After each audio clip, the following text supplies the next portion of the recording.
Welcome to the Fatherhood Fitness Podcast. I'm your host, Anthony Pluff. Each week, we will cover various topics that dads struggle with in their fitness journey. I'll give you actionable steps that you can apply right away, not only to take back control of your own health, but so you're able to be a better example for your kids too.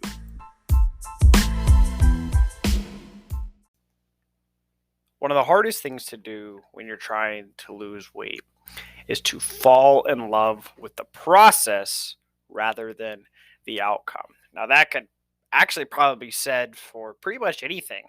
Um, but those who have success, whether that be weight loss, whether that be in business, whether that be in any avenue in your life, are those that fall in love with the process rather than the outcomes.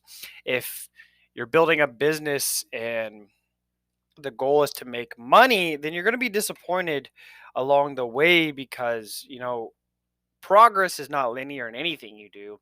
And so if you're only there for the money, then it's going to be really difficult when things aren't going the way to continue to put in the work day in and day out. And the same goes for weight loss. If you're only there for the end result, then you may eventually get there, but it's going to be very difficult.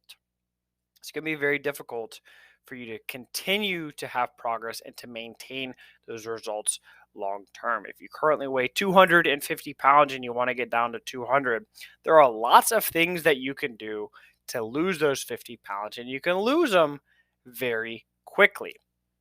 But the quicker you lose them, the less sustainable it's going to be. So when I'm working with clients, I want to get them to the goal as quickly as possible, but I also want to help them reach their goal as sustainably as possible. So losing half a pound a week doesn't sound like much at all. But if you take that into a year, you'd be losing over 25 pounds in a year. And that is extremely sustainable. Same way if you're trying to put on muscle, if you're gaining half a pound a week, that's going to be 25 pounds in a year. Now, if you lost 10 pounds in a week, you're not going to be able to sustain that. That's going to be 520 pounds in a year. And I guarantee that 99% of people don't have to lose 520 pounds, right? Most of us don't even weigh that much. And so when you kind of scale things out and look at the long-term benefits that you're going to get from the compounding effect, then it makes it much easier to commit to the process. But most people have such tunnel vision when it comes to this, where they see their goal. They want to hit 200. They want to get 180. They want to get to their goal weight, and they don't really care how it happens, right? But if you can adopt habits along the way, if you can start to become somebody who identifies as someone who regularly exercises, who doesn't miss their workouts, who eats slowly, who eats until satisfied, who regularly has protein with each meal. When you adopt these habits, once you hit your weight loss goal, then you're going to be able to keep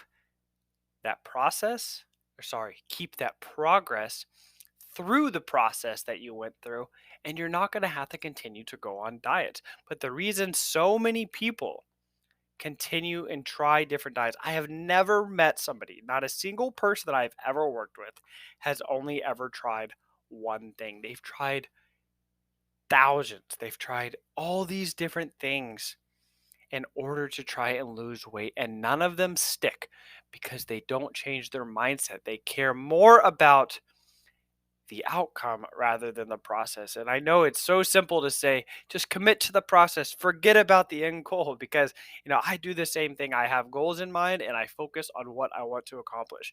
But who you become along the way is much more important.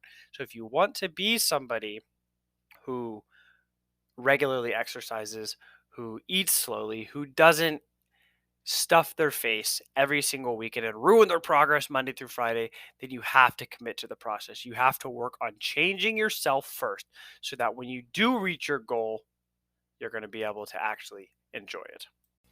That concludes this episode of the Fatherhood Fitness Podcast. Thank you for those of you who took time out of your busy schedules to listen. If you have any questions or comments or an idea for a topic for a future episode, please feel free to reach out, and I'd love to hear from you.